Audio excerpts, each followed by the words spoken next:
कर्ण पिशाचिनी राजस्थान का एक पुराना वीरान रेलवे स्टेशन, भैरवगढ़ जंक्शन। समय था 1978 की एक बरसाती रात। बरसात की रात थी। स्टेशन पर सिर्फ एक लालटेन टिमटिमा रही थी। प्लेटफॉर्म पर खड़ा चौकीदार रामलाल बार बार अपने कानों को मल रहा था। उसे लगता था कि कोई औरत उसके कान में फुसफुसा रही है, मैं तुम्हें सब कुछ दे सकती हूँ, धन, शक्ति, अमृतत्व, बस मुझे सुनो। गांव वाले कहते थे कि स्टेशन पर कर्ण पिशाचिनी का वास है। वो अदृश्य रहती है, लेकिन रात के सन्नाटे में किसी अकेले आदमी के कान में बोलती है।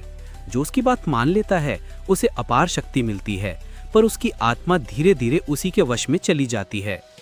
रामलाल ने पहले तो अनसुना किया, लेकिन उस रात उसकी गरीबी और भूख ने उसे कमजोर बना दिया। उसने फुसफुसाहट को जवाब दिया, क्या चाहिए तुझे? अचानक प्लेटफॉर्म की घड़ी रुक गई। हवा ठंडी हो गई। औरत की परछाई दिखाई दी, लंबे बाल, लाल आंखें और कान के पास झुककर बोली, बस मुझे अपने कान दे दो, मैं हमेशा तुम्हारे साथ रहूंगी। रामलाल ने महसूस किया कि उसके कान से खून टपक रहा है, लेकिन उसी पल उसके सामने सोने के सिक्कों की थैली गिर पड़ी। रामलाल ने लालच में सिक्के उठा लिए। अगले दिन से वह गांव का सबसे अमीर आदमी बन गया, लेकिन हर रात जब वो सोने जाता उसके कान में वही आवाज गूंजती, अब तुम मेरे हो, तुम्हारी आत्मा मेरी है। धीरे धीरे उसका चेहरा पीला पड़ने लगा, आंखें लाल हो गईं और लोग कहते थे कि रात को स्टेशन पर उसकी परछाई दो जगह दिखती है, एक इंसान की और एक औरत की। आज भी भैरवगढ़ स्टेशन पर जो भी अकेला यात्री रात में रुकता है उसे कानों में धीमी फुसफुसाहट सुनाई देती है, क्या तुम मुझे सुन सकते हो? रामलाल की मौत के बाद भैरवगढ़ स्टेशन वीरान हो गया। लोग कहते थे कि उसकी आत्मा अब भी वही भटकती है और उसके कानों से खून टपकता है।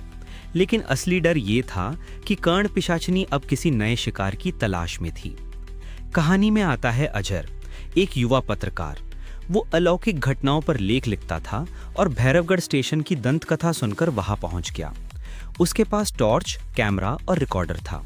उसने सोचा, अगर ये सब सच है तो मैं इसे दुनिया के सामने लाऊंगा। पहला सामना। रात के 12 बजे जब ट्रेन की सीटी दूर से गूंजी, अजय ने अपने रिकॉर्डर में एक अजीब आवाज कैद की, क्या तुम मुझे सुन सकते हो? उसने चारों ओर देखा, कोई नहीं था। अचानक उसे लगा कि कोई उसके कान के पास झुककर फुसफुसा रहा है। अजय ने डर को दबाकर कहा, अगर तू सच में है तो सामने आ। लालटेन बुझ गई। प्लेटफॉर्म पर एक औरत की परछाई उभरी, लंबे बाल, सफेद साड़ी और कानों से बहता काला धुआं। वो धीरे धीरे अजय के पास आई और बोली, तुम्हें भी शक्ति चाहिए या सच्चाई? अजय ने कैमरा उठाया, लेकिन कैमरे में सिर्फ धुंधली छवि आई। तभी उसने महसूस किया कि उसके कान से एक बूंद खून की टपकी। पिशाचिनी हंसी, अब तुम मेरे हो, तुम्हारी कहानी, तुम्हारी जिंदगी सब मेरी है। अगली सुबह गांव वालों ने स्टेशन पर अजय का कैमरा और रिकॉर्डर पाया। कैमरे में सिर्फ धुंधली छवियां थी, लेकिन रिकॉर्डर में एक आखिरी आवाज दर्ज थी, अगर कोई ये टेप सुने तो भैरवगढ़ मत आना, वो तुम्हारे कानों से शुरू करती है और तुम्हारी आत्मा पर खत्म। अजय का कैमरा और रिकॉर्डर तो मिल गया, लेकिन वो खुद गायब था।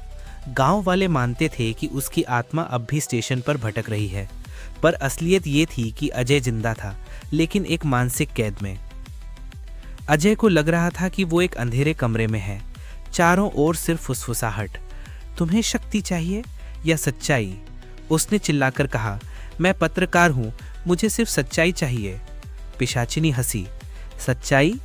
तो सुनो, हर इंसान मेरे कानों से होकर गुजरा है, जो मुझे सुनता है वही मेरी कहानी का हिस्सा बन जाता है। अब तुम भी। अजय ने महसूस किया कि उसके कान से खून नहीं बल्कि स्याही बह रही है। वो स्याही जमीन पर गिरकर शब्दों में बदल रही थी, भैरवगढ़ शापित है। उसे समझ आया कि पिशाचिनी उसकी आत्मा को कहानी में बदल रही है। उसने आखिरी कोशिश की। उसने अपने मन में कहा, अगर तू मेरी आत्मा ले सकती है तो मैं भी तेरी सच्चाई दुनिया को सुना दूंगा। उसने जोर से चिल्लाया, मैं तुझे रिकॉर्ड कर चुका हूं, अब तू हमेशा के लिए उजागर हो गई है। पिशाचिनी चीख उठी। प्लेटफॉर्म की घड़ी फिर से चल पड़ी। ट्रेन की सीटी गूंजी और अचानक सब कुछ शांत हो गया। गांव वालों ने कुछ दिन बाद स्टेशन पर एक अखबार की कतरन पाई। उसमें अजय का नाम और उसकी लिखी आखिरी लाइन छपी थी, कर्ण पिशाचिनी सिर्फ एक आत्मा नहीं, वो हर कहानीकार के कान में रहती है। अगर तुम यह पढ़ रहे हो तो शायद वो तुम्हें भी सुन रही है। अजय की चेतावनी वाली टेप ने पूरे गांव में सनसनी फैला दी, लेकिन साथ ही लोगों में एक अजीब आकर्षण भी पैदा हुआ। क्या सच में कोई आत्मा कानों से आत्मा चुरा लेती है? कुछ जिज्ञासु लोग स्टेशन पर जाने लगे और हर बार कोई न कोई लौटकर कहता, मुझे भी फुसफुसाहट सुनाई दी। गांव का एक पंडित त्रिलोचन ने दावा किया कि वो पिशाचिनी को बांध सकता है। उसने स्टेशन पर यज्ञ किया, मंत्र पढ़े और कहा, आज रात उसका अंत होगा। लेकिन आधी रात को जब सब लोग मंत्रोच्चार कर रहे थे, अचानक पंडित की आवाज बदल गई। वो खुद अपने कान पकड़ के चिल्लाने लगा, वो मेरे भीतर आ गई है। भीड़ ने देखा कि पंडित की आंखें लाल हो गईं और उसके कानों से धुआं निकलने लगा। पिशाचिनी ने उसके शरीर से बोलना शुरू किया, तुम सब मुझे बांधना चाहते हो, मैं तो हर उस इंसान में रहती हूं जो सुनने को तैयार है। लोग डर के भाग गए, लेकिन कुछ वहीं खड़े रह गए, मानो सम्मोहित हो गए हों। अजय की आत्मा, जो अब भी स्टेशन पर भटक रही थी, अचानक प्रकट हुई। उसने पंडित के शरीर से कहा, तू मुझे कहानी में बदलना चाहती थी, लेकिन अब मैं तुझे कहानी बना दूंगा। अजय ने अपनी आखिरी ताकत से पिशाचिनी को उसी रिकॉर्डर में कैद कर दिया जिसमें उसकी आवाज पहले दर्ज हुई थी। गांव वालों ने देखा कि पंडित बेहोश होकर गिर पड़ा। रिकॉर्डर जमीन पर पड़ा था और उसमें से धीमी सी आवाज आ रही थी, मैं अभी भी सुन रही हूं और इंतजार कर रही हूं। अजय की चेतावनी वाली टेप ने पूरे गांव में सनसनी फैला दी, लेकिन साथ ही लोगों में एक अजीब आकर्षण भी पैदा हुआ। क्या सच में कोई आत्मा कानों से आत्मा चुरा लेती है? कुछ जिज्ञासु लोग स्टेशन पर जाने लगे और हर बार कोई न कोई लौटकर कहता, मुझे भी फुसफुसाहट सुनाई दी। गांव का एक पंडित त्रिलोचन ने दावा किया कि वो पिशाचिनी को बांध सकता है।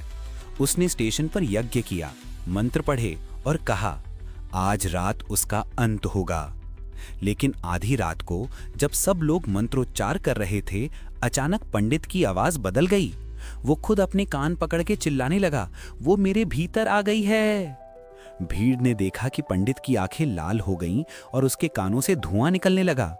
पिशाचिनी ने उसके शरीर से बोलना शुरू किया, तुम सब मुझे बांधना चाहते हो, मैं तो हर उस इंसान में रहती हूं जो सुनने को तैयार है। लोग डर के भाग गए, लेकिन कुछ वहीं खड़े रह गए, मानो सम्मोहित हो गए हों। अजय की आत्मा, जो अब भी स्टेशन पर भटक रही थी, अचानक प्रकट हुई। उसने पंडित के शरीर से कहा, तू मुझे कहानी में बदलना चाहती थी, लेकिन अब मैं तुझे कहानी बना दूंगा। अजय ने अपनी आखिरी ताकत से पिशाचिनी को उसी रिकॉर्डर में कैद कर दिया जिसमें उसकी आवाज पहले दर्ज हुई थी। गांव वालों ने देखा कि पंडित बेहोश होकर गिर पड़ा।